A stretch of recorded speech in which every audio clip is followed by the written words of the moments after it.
Bonjour, bienvenue sur le plateau d'Informatic News pour notre rendez-vous, l'invité de la semaine qui reçoit les responsables des entreprises IT présentes en France.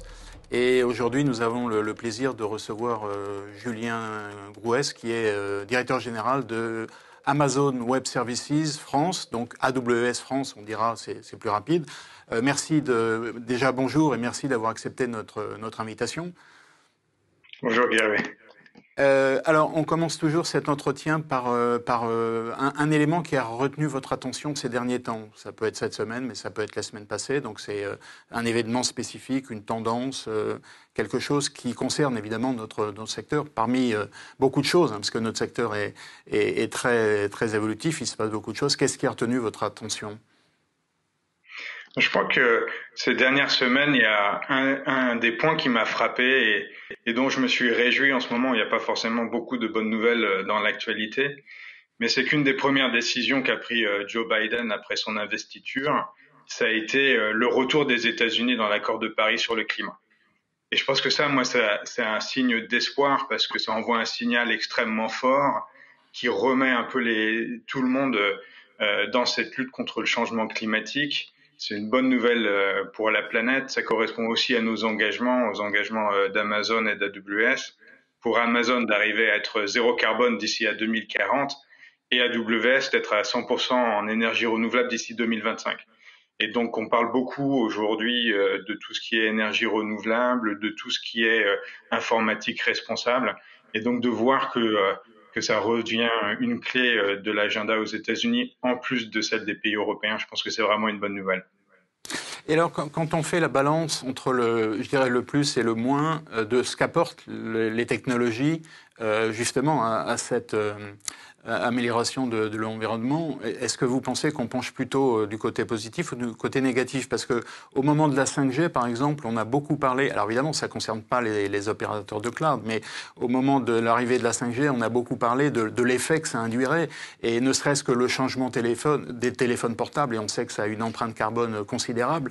Est-ce que vous pensez que finalement, les technologies de l'information peuvent jouer un rôle positif dans cette bataille? Oui, j'en suis effectivement absolument convaincu pour plusieurs raisons, et tout évidemment en restant frugal évidemment sur la manière de déployer cela. Mais la première, c'est que ce qu'on constate en moyenne, c'est lorsque une entreprise passe d'une infrastructure chez elle à une infrastructure dans le cloud AWS, on arrive à des économies d'émissions de CO2 aux alentours de 70-75%. Ça, c'est lié à plusieurs facteurs. Le premier, c'est la mutualisation des serveurs et des réseaux et du service informatique. La deuxième, c'est l'innovation que nous apportons dans les puces, dans la manière de refroidir les data centers. Et la troisième, c'est notre mix énergétique qui provient aujourd'hui principalement de sources renouvelables et qui sera à 100% renouvelable d'ici 2025.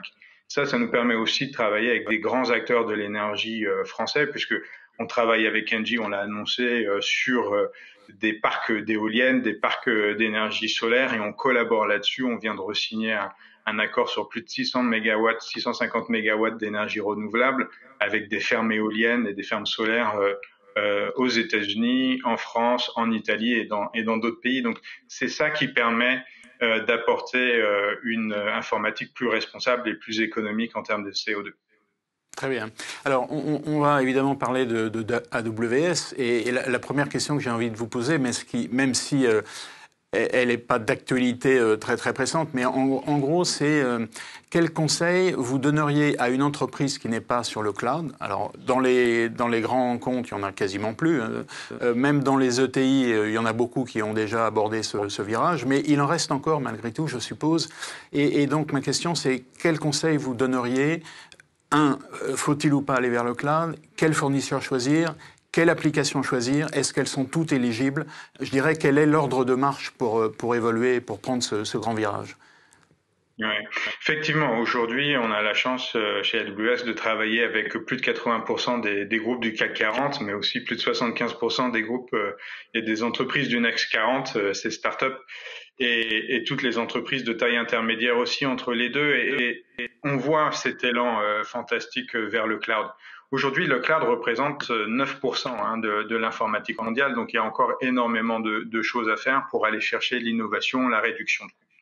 Je pense que ce qu'on voit, c'est que la migration vers le cloud, il y a deux grandes raisons. Il y a la recherche d'efficacité, la réduction des coûts, et la deuxième, c'est la recherche de l'innovation pour transformer son entreprise, pour devenir une entreprise qui prend des décisions grâce aux données, grâce à l'analytique, qui crée des plateformes pour être de plus en plus flexible. Un des grands messages de reInvent, on en reparlera peut-être tout à l'heure, c'était de dire que la vitesse de cette transformation, aujourd'hui, c'est devenu un choix. Et le choix, il vient des directions générales, il vient des directions informatiques, et c'est de chercher cette volonté d'inventer et de réinventer. Donc je pense que le conseil, il est de bien identifier les grands axes de cette transformation. Est-ce qu'on va chercher principalement la recherche de réduction de coûts? Et on voit qu'en général, en basculant son infrastructure dans le cloud, on a 30% d'économie. Puis en modernisant, on arrive à 50%. Et ensuite, en recréant ces applications dans le cloud, on arrive à 70, 80, voire parfois 90%. Donc, est-ce que c'est ça le premier enjeu? Et on le voit aujourd'hui, notamment avec la pandémie, que c'est un accélérateur. Et le deuxième sujet, c'est comment créer de nouvelles plateformes, comment mettre son propre client au cœur de son projet d'entreprise, comment résoudre les vrais problèmes de ses clients. Et à ce moment-là, la vitesse est extrêmement importante et de transformer la culture de son entreprise.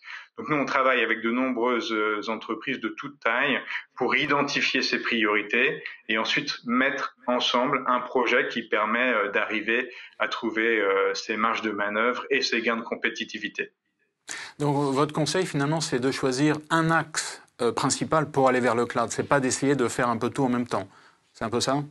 Non, je pense qu'il faut être ambitieux et ensuite il faut choisir ses axes, s'y tenir, avoir des objectifs agressifs, les mesurer et de mettre une cadence dans son entreprise qui permet d'y aller. Je pense que la vitesse, elle compte en ce moment, elle compte vraiment à chaque niveau de l'entreprise. Il faut créer cette culture de l'urgence, il faut créer cette culture de l'expérimentation, il faut tester.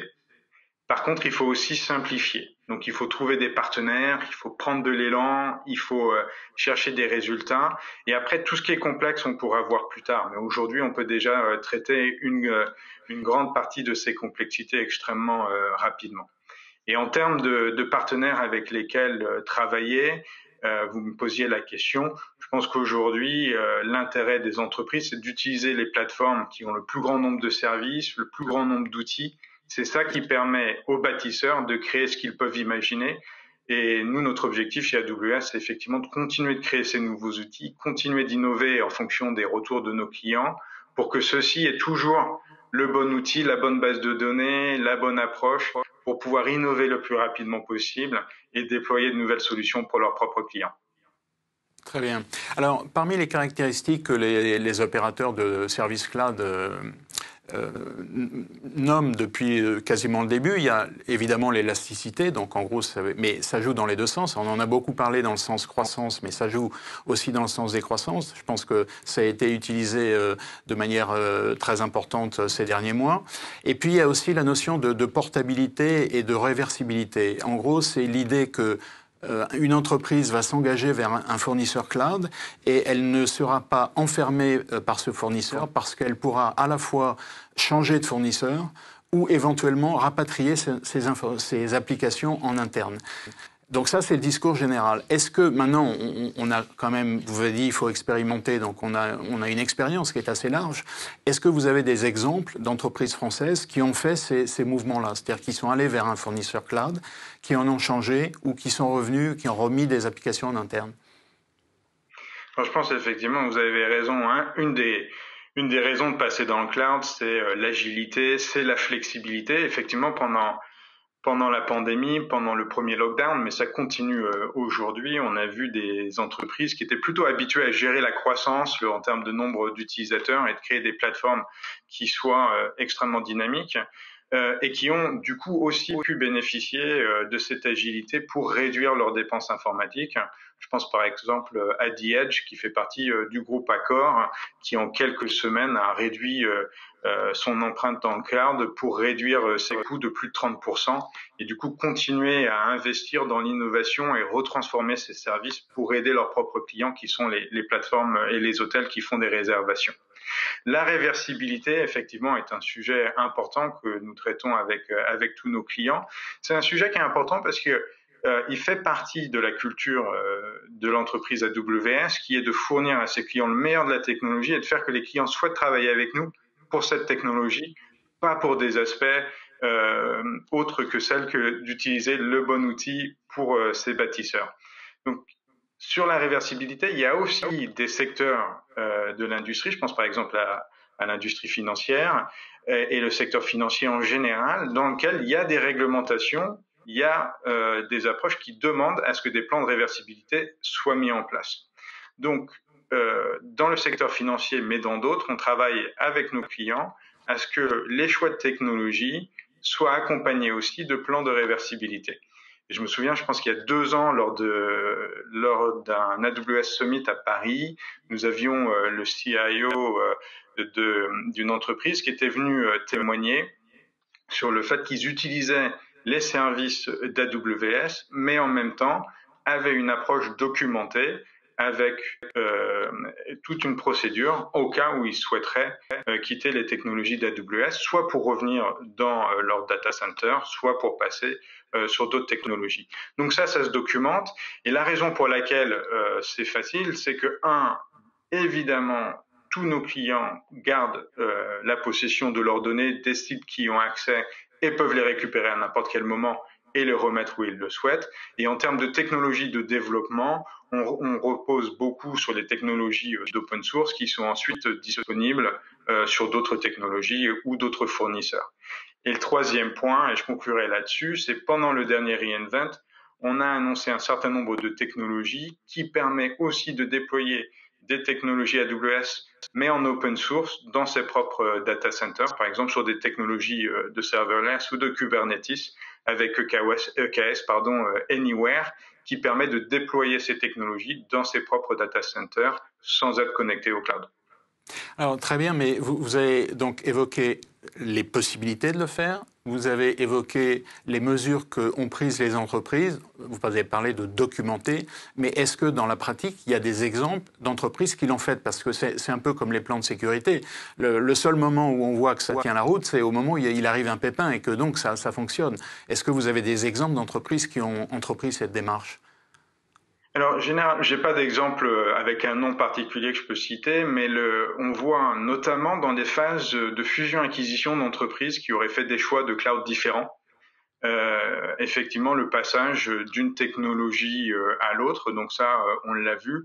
Mais en général, ce qu'on voit, c'est que les entreprises qui travaillent avec le cloud AWS continue de travailler dans ce cloud, bénéficie des baisses de prix que nous fournissons. Je crois que depuis notre création, on a eu plus de 80 baisses de prix sur nos services standards, plus des nouveaux services qui sont arrivés. Donc en général, on voit plutôt cette tendance-là que celle de repartir en réversibilité. Par contre, c'est testé, c'est mis en place et on sait que c'est faisable et il y a des exemples effectivement. Très bien. Alors, on va revenir un peu sur l'actualité. Enfin, maintenant, c'est il y a quelques semaines, mais votre événement annuel qui s'est tenu en virtuel, hein, comme tous les événements actuellement, reInvent, il y a eu vraiment une foultitude d'annonces, des Mac en bare metal, des instances GPU AMD, des instances ARM, des annonces de stockage, du lambda facturé à la milliseconde, des containers lambda. Enfin bon, on pourra en citer beaucoup. Et évidemment, je ne vais pas vous demander de me faire une synthèse de tout ça, mais et vous l'avez déjà un peu évoqué dans une de vos réponses précédentes, mais finalement, quel est l'élément essentiel de ce reInvent de décembre? Est-ce que il y a vraiment une caractéristique qui émerge de tout ça et qui donne la direction que vous voulez imprimer? Oui, je pense effectivement c'est la première fois qu'on faisait reInvent en virtuel. Ça a été des centaines de milliers de personnes qui se sont connectées. C'est un événement éducatif de 3 semaines. Normalement, ça se passe à Las Vegas et c'est sur une semaine à peu près. Il y a eu 5 keynotes, il y a eu 18 présentations de nos leaders. Il y a eu plus de 500 sessions pour couvrir les nouvelles offres de services. Donc c'était effectivement un grand moment pour regarder ensemble les nouvelles opportunités autour de la formation, des certifications, mais aussi des nouveaux services. Vous avez parlé du Mac en bare metal. Je pense que ça, c'est un exemple du fait qu'on souhaite que tous les développeurs, les bâtisseurs aient accès à l'ensemble des technologies. Euh, L'autre, j'en ai parlé tout à l'heure, c'est ECS et EKS Anywhere qui rendent les outils d'orchestration de containers du cloud AWS déployables sur n'importe quelle infrastructure. Et donc là, c'est la possibilité d'offrir aux entreprises une couche logicielle qui leur permet de gérer leurs containers, que ce soit dans le cloud ou chez eux avec les mêmes API. Je pense que s'il y a une chose à retenir, c'est le fait qu'on souhaite continuer à réduire la barrière à l'entrée pour l'utilisation des services cloud, qu'on souhaite continuer de former de plus en plus de personnes pour comprendre ces technologies, pour ensuite, grâce à la compréhension, on sait qu'on peut les déployer, on peut prendre les meilleurs choix pour ces entreprises. On a annoncé que nous allions former gratuitement plus de 29 millions de personnes dans le monde, dans plus de 200 territoires. Et ensuite, en termes de technologie, il y a eu un grand focus, encore une fois, sur tout ce qui est intelligence artificielle, rendre l'intelligence artificielle de plus en plus accessible via des API, via des aides au développement, grâce à la réduction des coûts, notamment via l'utilisation de nouveaux GPU ou de nouvelles puces d'inférence qui permettent d'optimiser les coûts. Et puis évidemment, de continuer le développement des infrastructures pour garder une grande efficacité opérationnelle, faire que nos infrastructures fonctionnent, qu'elles soient disponibles quand nos clients en ont besoin. Donc, c'est ça, c'est de continuer cette innovation en fonction des retours que nous font les clients pour avoir le plus grand nombre de technologies disponibles pour les bâtisseurs dans les entreprises et dans tous les secteurs. Oui. Alors, on va parler du rapport qu'a publié le SIGREF. Hein, c'est la 3e édition. En gros, c'est le rapport sur les relations avec les grands fournisseurs. Et dans les grands fournisseurs, il y a 2 catégories. Il y a les éditeurs de logiciels et puis il y a les opérateurs de cloud. Et je dirais qu'il y a un environnement, enfin une remarque générale qui concerne tous les fournisseurs, qui est que même si le SIGREF salue les efforts qui ont été faits par les différents fournisseurs pendant la période de crise, en fait, il le présente comme une parenthèse dans une tendance générale qui est à un accroissement général enfin une évolution générale de la tarification. C'est-à-dire qu'en gros, l'idée c'est pas de fournir des services de plus en plus chers, mais c'est que, je dirais, l'enveloppe globale soit de plus en plus importante. Donc ça, c'est le contexte général. Et concernant AWS, il y avait une remarque qui était un peu plus spécifique, qui disait que, en gros, il y avait des relations qui étaient basées sur un discours extrêmement formaté. Donc, qu'est-ce que vous avez à dire par rapport à ces remarques générales du SIGREF ? Oui, alors effectivement, il y a le premier point, c'est sur ce qui s'est passé pendant la pandémie, mais je pense que ça c'est plutôt un détail. Aujourd'hui, ce qui est important et ce que nous demandent les clients, et une des raisons pour lesquelles ils travaillent avec AWS, c'est la possibilité d'utiliser les technologies qu'ils le souhaitent et de ne payer que pour ce qu'ils consomment. Et ça, c'est une flexibilité qui est immense et qui sort complètement la logique dans le monde informatique qui était avant d'avoir des contrats de licence pour sa base de données, pour son application, qui parfois étaient extrêmement complexes. Aujourd'hui, on gère de nombreux programmes qui permettent de passer de ces bases de données à licence qui sont extrêmement compliquées à gérer vers des bases open source qui sont plus performantes, bien moins chères et sans contrat de licence, et donc ce qui permet d'être extrêmement flexible. Ça, c'est le premier point, effectivement, une grande différence entre ces éditeurs de logiciels ou de technologies et la manière dont on fonctionne chez AWS, qui est vous ne payez que pour ce que vous consommez. Si vous arrêtez, vous ne payez plus, et c'est immédiat parce que la plupart de nos services sont facturés de la milliseconde jusqu'à la seconde ou à l'heure. Et donc ça donne cette grande flexibilité. Le deuxième point, c'est que aujourd'hui, il y a énormément de sujets autour du cloud. C'est un monde qui se développe. Nous, on a été les pionniers il y a 14 ans en lançant nos premiers services dans le cloud. Aujourd'hui, il y a plus de 200 services dans le cloud AWS. Ça va du stockage au compute, à l'IoT, à la sécurité. Et c'est important pour nos clients d'entendre le même message de différentes personnes qui travaillent chez AWS. Alors, bien sûr, chacun le représente d'une manière différente, mais on travaille pour apporter cette clarté à nos clients. Et en général, c'est quelque chose qu'ils apprécient énormément et dont ils me font le retour. Je me souviens, juste avant la pandémie, j'étais avec un de nos clients français à Seattle pour aller visiter nos locaux, parler d'innovation, parler de culture. Et il me disait, écoutez, ce qui est intéressant avec AWS, c'est effectivement qu'on parle avec vous, qu'on parle avec Andy Jassy, qui est le CEO d'AWS, ou qu'on parle avec l'architecte qui s'occupe de nous. On entend les mêmes messages et je pense que ça, au contraire, c'est quelque chose que nos clients apprécient beaucoup.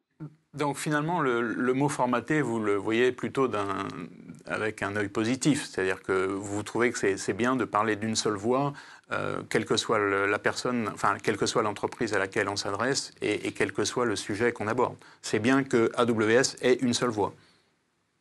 Ça, j'en suis persuadé. Ça limite la confusion. Ça permet d'avancer plus rapidement. On a des convictions. On sait que le cloud permet d'avoir de l'agilité, permet de réduire les coûts, accélère la satisfaction de ses propres clients. Et ça, je suis persuadé que c'est une bonne chose. Alors, vous avez parlé des coûts. Est-ce que, alors, il y a des exemples. Hein, on parle de Veolia qui a réduit ses coûts d'informatique de 50% en allant vers le cloud.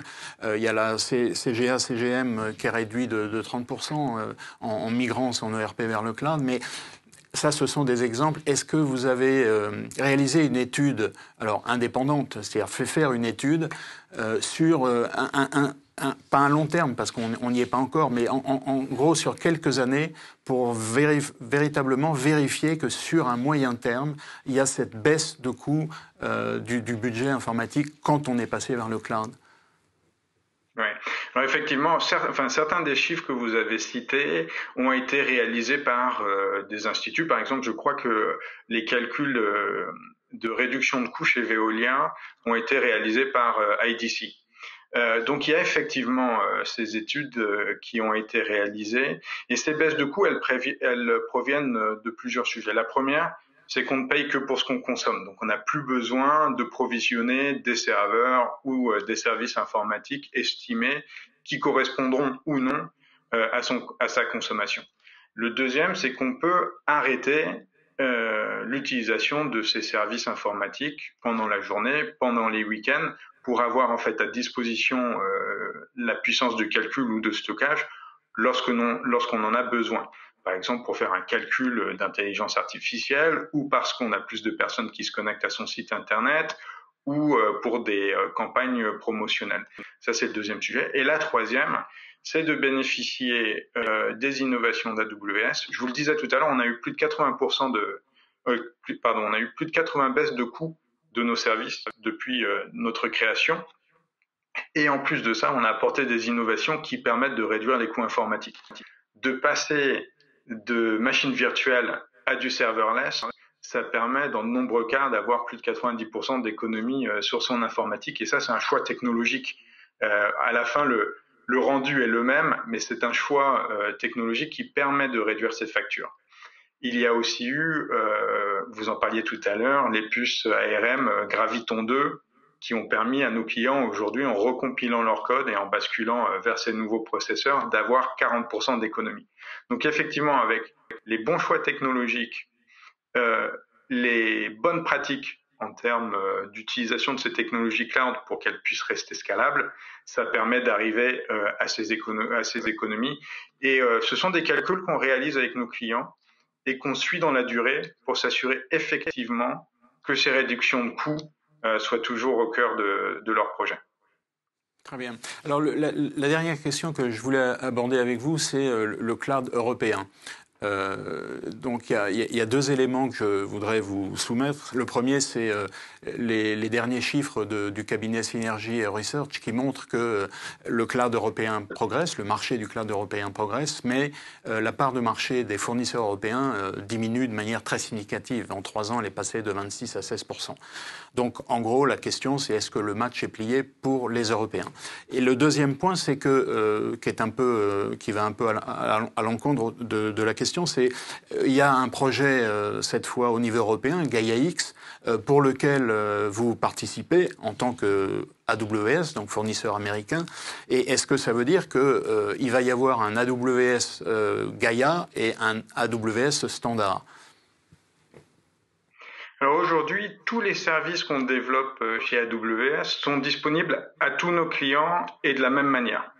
Donc, par exemple, quand tous nos services sont devenus compatibles RGPD 6 mois avant que la loi soit publiée, tous nos services dans le monde y correspondent. Donc aujourd'hui, on n'a pas une philosophie qui est de faire différentes branches de différents types de services en fonction des différents pays ou des différents segments. Je pense que au contraire, ça serait en opposition avec ce que nous demandent nos clients, c'est-à-dire la possibilité de créer localement et de se déployer mondialement, qui est un des grands avantages du cloud AWS.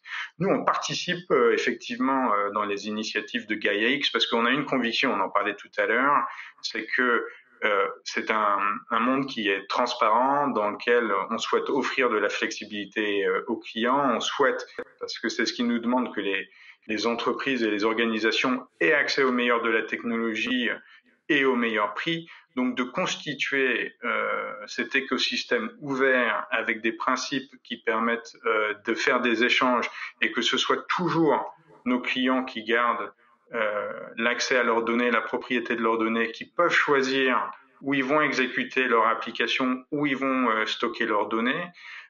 Tout ça sont des principes auxquels on adhère complètement.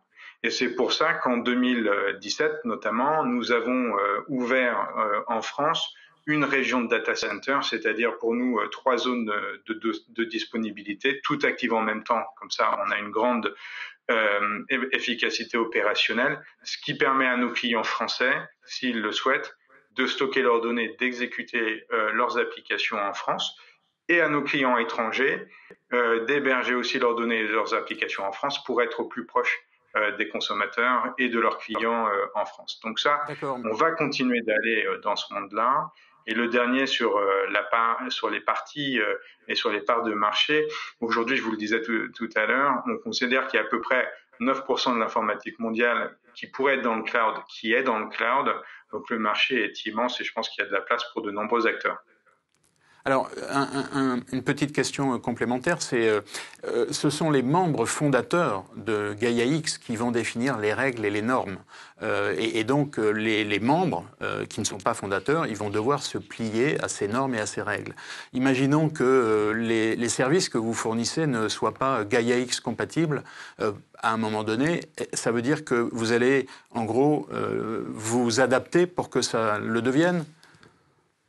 Alors l'innovation chez nous, 90% des innovations, et l'année dernière je crois que nous avions eu pas loin de 3000 nouveaux services et fonctionnalités, ces fonctionnalités à 90% proviennent des retours de nos clients.